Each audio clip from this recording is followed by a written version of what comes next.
সিজদার রাতও ভোর হয়, নেশার রাতও ভোর হয়।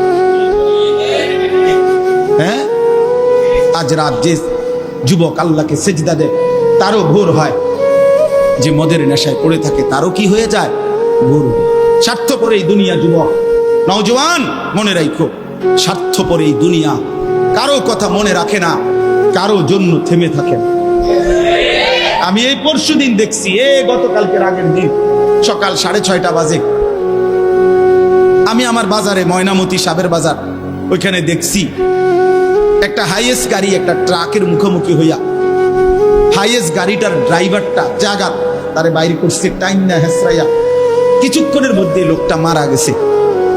আমি একটা জিনিস খেয়াল করছি, অনেকক্ষণ তাকাইয়া আমার সাথে ড্রাইভারের আমি বললাম, কি স্বার্থপর এই দুনিয়া, একটা গাড়ি কেউ তার জন্য থামলো না, কারো হাতে সময় নাই, সবাই হরন দিয়া সাইড করে এমনে হেমনে করে সব চলে যায়, কোনো ড্রাইভারও থামে না বন্ধু, যে একটা লোক তো মরে গেছে, আরে মরে গেছে, তুই মরে গেছ, আমার হাতে সময় নেই।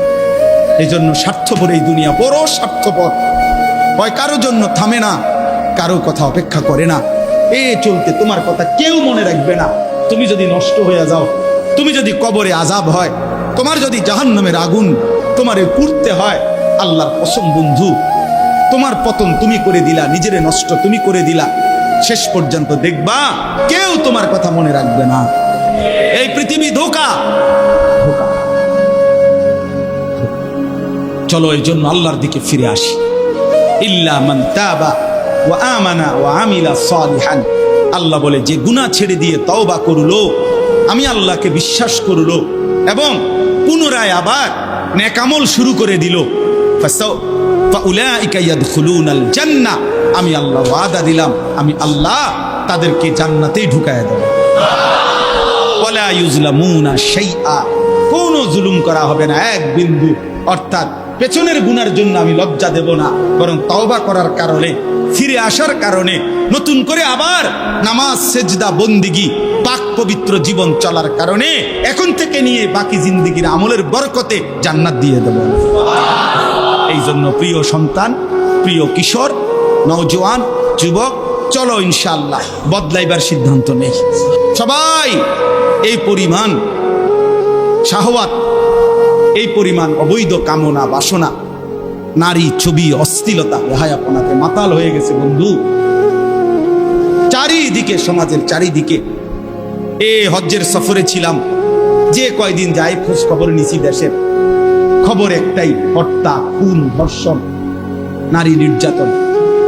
আর সবচেয়ে আশ্চর্যের কথা হলো, আমি মনে আমার এই ছোট্ট হায়াতে গত 30 বছরে আমি যে কথাটা এতবার শুনি নাই, গত 2 মাসে বারবারই শুনি চারিদিকে পরকিয়া।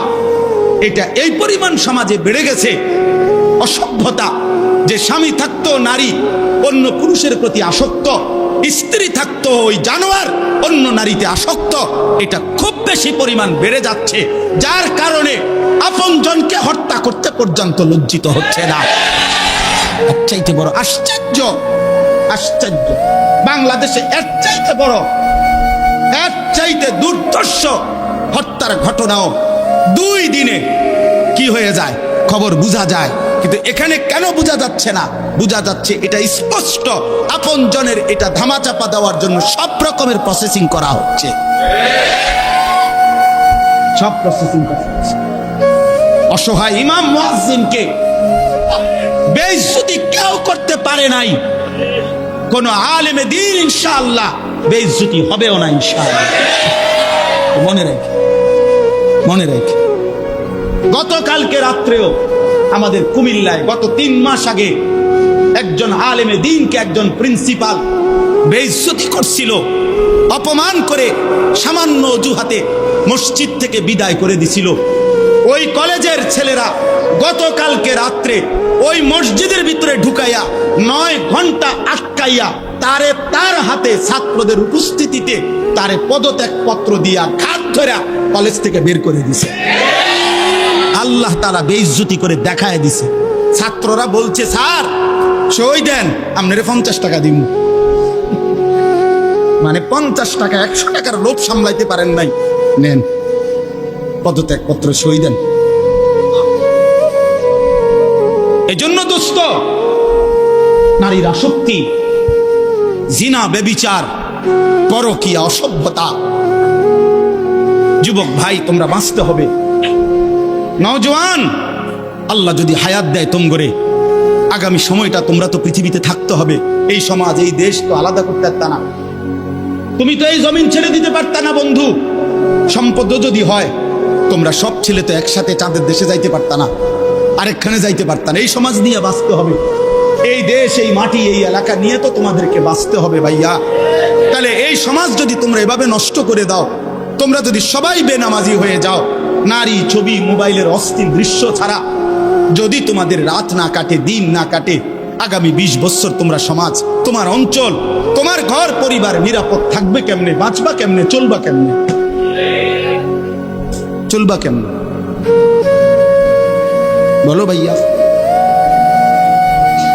9 বছরের বাচ্চা মেয়ে যদি নিরাপত্তা না পায়, আমার সমাজ কি পরিমাণ অশান্ত হয়ে গেছে। হ্যাঁ, কেমনে বাঁচবা ভাই? তোমারও তো বোন আছে, তোমারও তো ছোট্ট বোন আছে, তোমারও তো ছোট বোন আছে, তোমার বোনেরও তো নিরাপত্তা দরকার। তুমি তো এই সমাজ থেকেই, এই পৃথিবী থেকেই কোনো না কোনো নারীকে বিয়ে করবা, তারও তো চরিত্রের পবিত্রতা দরকার, দরকার না? তো কেমনে মিলবে ভাইয়া? কেমনে মিলবে? সবাই যদি এমন চরিত্রহীন হয়ে যাও, নারী ছাড়া, ছবি ছাড়া, মোবাইল ছাড়া, উলঙ্গ দৃশ্য দেখা ছাড়া তোমাদের রাত কাটে না, দিন কাটে না, আমার সন্তানরা কেমনে আগামী পৃথিবীতে তোমরা বাঁচবা ভাইয়া বলো? তোমাদের অনেক ছেলের চেহারা দেখলেই তো বোঝা যায় কতদিন হয় নামাজ পড়ে, কতদিন হয় মালিকরে একটা সেজদা দেয়। চুল নিয়ে এত ব্যস্ত হয়ে গেলা কেন? চুলের ফ্যাশনের উপরে এত অস্থির হইলা কেন? কে দেখে তোমার চুল? কীর্ত দেখে? কারে দেখাবো সব চুল? মানুষের আর কাজ নাই, মানুষই বুঝি বইয়া বইয়া তোমার চুল দেখবে। তুমি যে সারাদিন চুল নিয়ে ব্যস্ত, শরীর পূজা, দেহের পূজা এভাবে করছো কেন? সারাক্ষণ বুঝি এই শরীর, এই দেহ, এটা নিয়েই ব্যস্ত হয়ে গেলা। সারাক্ষণ একটা নারী বুঝি, একটা নারী, একটা ছবি, একটা বেড়ি, একটা উলঙ্গ দৃশ্য, এর জন্যই পৃথিবীতে আসা।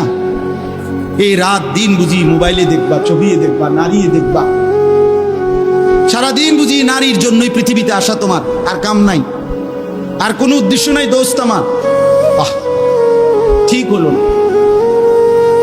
ঠিক করলা না ভাইয়া, ভালো করলাম। অর্থাৎ যারা নামাজ পড়ে না, আল্লাযীনা তারাকুস সালাহ, টোটালি নামাজ যারা ছেড়ে দিছে, তারা প্রজন্মের উত্তম তো না, নিকৃষ্ট না, তারা কোনো জেনারেশনে না, তারা কোনো মানুষে না, তারা কোনো কিচ্ছু না, এর কোনো গণাতে ধরে না। ওই প্রথমেই বাদ গণাত করছে, অরে নিকৃষ্ট হিসেবে বলতে চাইছে আল্লাহ এখানে যারা তাদের নামাজকে নষ্ট করে দেয়। তাফসীরের মধ্যে লিখছে নামাজ নষ্ট করে দেয় মানে কি? 1 নাম্বার, যে ব্যক্তি নামাজকে যথাসময়ে আদায় করে না, ইউআখিরুনাস সালাহ, তাখির করে, নামাজ সবসময় দেরিতে পড়ে। নামাজ সবসময় কখন পড়ে? দেরিতে পড়ে। আল্লাহ তাআলা বলেন ওরা ওই সমাজের নিকৃষ্ট মানুষ। ফাওয়াইলুল লিল মুসাল্লিন আল্লাযীনা হুম আন সালাতিহিম সাহুন। আল্লাহ তাআলা বলেন ওই নামাজীদের জন্য জাহান্নাম। ওয়াইল, জাহান্নামের একটি গুহা, জাহান্নামের একটা অংশ, জাহান্নামের ভীষণ আযাব। আল্লাহ তাআলা বলছে তারা আল্লাযীনা হুম আন সালাতিহিম সাহুন, যারা তাদের নামাজের মধ্যে সাহুন, অলস, নামাজকে সবসময় দেরি করে, নামাজকে সবসময় দেরি করে। জোহরের আজান হয়েছে 1টা বাজে, এবারে জোহরের নামাজ পড়তে গেছে 1:15 বাজে, ওরা নামাজ পড়ছে লুঙ্গিটারে বইটা গামছা একটা কান্দে দিয়া রুকু সিজদা 3-4টা মেরে দিল আর কি। এটা নমাজ চলে আর কি তো করতাম হুজুর, সময় কুলাইতারি না। কিটছেন আপনি, ঘাস কাটছে, এতক্ষণ গরু গোসল করাইছে, গরু গোসল করাইছে। গরু গোসল করানোটা খুব দামি দরকারি বিষয়। তো নামাজকে এরকম প্রতিনিয়ত যে বিলম্ব করে আল্লাহ তাআলার কোরআনের ভাষায় তারা নিকৃষ্ট মানুষ, নিকৃষ্ট মানুষ। আদাউস সালার অন্তর্ভুক্ত, আদাউস সালার অন্তর্ভুক্ত নামাজকে বিলম্ব। আচ্ছা, হাদিসের মধ্যে আছে, কোরআনেও আছে, যে ব্যক্তি নামাজে অবহেলা করে, আল্লাহর কসম, আল্লাহও বলছে, নবীজিও বলছে, সে মুনাফিক। ইন্নাল মুনাফিকিনা ইউখাদিউনা আল্লাহ ওয়া হুয়া খাদিউহুম ওয়া ইযা কামু ইলাস সালাতি কামু কুসালা। কোরআন শরীফে আল্লাহ মুনাফিকের এক নম্বর পরিচয় বলছে, মুনাফিক সে যে নামাজ পড়ে অলস ভাবে। নামাজ পড়ে কিভাবে? তাহলে নামাজ যে পড়ে না তার ব্যাপারে বলেন, কথা বলেন না কেন? তারে মুনাফিকও বলে নাই। তুই কোনো মানুষে না বেটা, তুই কোনো কাতারে নাই, তোর কোনো আলোচনাই নাই। আলোচনা ওই ব্যক্তিরে যে নামাজ পড়ে অলস ভাবে, খামখেয়ালি করে। দাঁড়াইবার কথা দুই পায়ে, দাঁড়াইছে এক পায়ে, বুঝলেন? অলস নামাজের। রাসূলুল্লাহ সাল্লাল্লাহু আলাইহি সাল্লাম বলছেন, তিলকা সালাতুল মুনাফিক, ওই নামাজ মুনাফিকের নামাজ।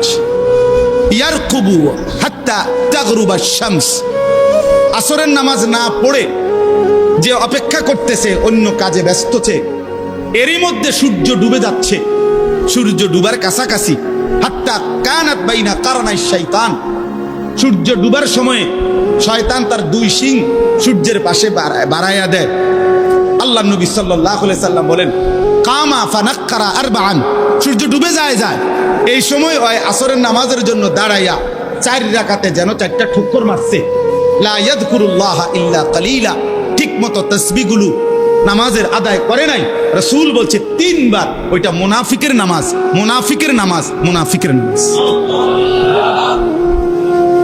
মুনাফিকের নামাজ। তোর মতো নিকৃষ্ট নির্লজ্জ বেহায়া আল্লাহর জমিনে তো কোনো কুত্তাও হয় না, কোন কুত্তাও তো এরকম হইতে পারে না। কুত্তাও যদি আল্লাহ তাআলা সেজদার হুকুম দিত তো সে দিত, তাকে তো আল্লাহ সেজদার হুকুম দেয় নাই, এই জন্য সে সেজদা দেয় না। তুমি নাফরমানের তো আল্লাহ সেজদার হুকুম দিছিল, দিলা না কেন? তোমার তুলনা তো জানোয়ারের সাথে হয় না, এই জন্য তো আল্লাহ বলছে বালহুম আদাল, ওই জানোয়ারের চাইতে নিকৃষ্ট। ওর উদাহরণ নাই, ওর তুলনা কুকুরের সাথেও না, ওর তুলনা শুকরের সাথেও না। আল্লাহর কোন সৃষ্টির অন্তর্ভুক্ত না। বলো মিয়া, এত বিবেকহীন কেমনে হইলা? আফা হাসিবতুম আন্নামা খালাকনাকুম আবাসান, কি ভেবেছো বান্দা আমি তোমাকে অনর্থক বানিয়েছি? তোমাকে আমি একদিন, আমি আল্লাহ 1 সেকেন্ডে চাইলে পারি, কুন ফায়াকুন, আমি হও বললেই হয়ে যায়। সেই আমি 9 মাস কেন লাগাইলাম? 9 মাস লাগাইলাম। আরে বলো কি বান্দা, নিজ হাতে খালাকতুহু বিয়াদিয়া, আল্লাহ বলেন আমি আমার নিজ কুদরতি হাতে আমার বান্দাকে আমি বানাইছি, আমি বানাইছি। বড় যত্ন করে 1 ফোঁটা নাপাক পানির মধ্যে এত চমৎকার ডিজাইন পৃথিবীর কেউ কল্পনাও করতে পারে না। ইন্না খালাকনাল ইনসানা মিন নুতফাতিন আমশাজ, বীর্যের 1 ফোঁটা থেকে আমি আল্লাহ তাআলা মানুষকে বানিয়েছি। এত সুন্দর চমৎকার নাক কান ডিজাইন। কোন পানির 1 ফোঁটার উপরে, 1 ফোঁটা পানির মধ্যে কেউ কোনো ডিজাইন করুক, কি দিয়ে করবে? পানির উপরে ডিজাইন করে কেমনে? আবার রব্বুল আলামিন বলে সেই পানির নাপাক ফোঁটা দুর্গন্ধযুক্ত, আমি তার মধ্যে এমন সুন্দর একটা ডিজাইন করেছি।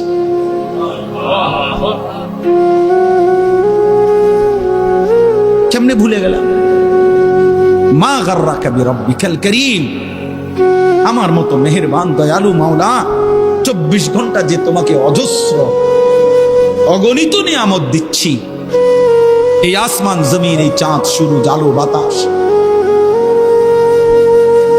এক সেকেন্ড বান্দা এই বাতাস বন্ধ করে দিলে তুমি নিশ্চিহ্ন হয়ে যাবে। তুমি এই পৃথিবীতে নিঃশ্বাস ত্যাগ করে মৃত্যুবরণ করবা। একটা নিঃশ্বাসের জন্য তুমি এতটা মুখাপেক্ষী আমি আল্লাহর কাছে, সেই আমাকে একটা সিজদা দিবা না? সেই আমাকে একবারও ডাকবা না?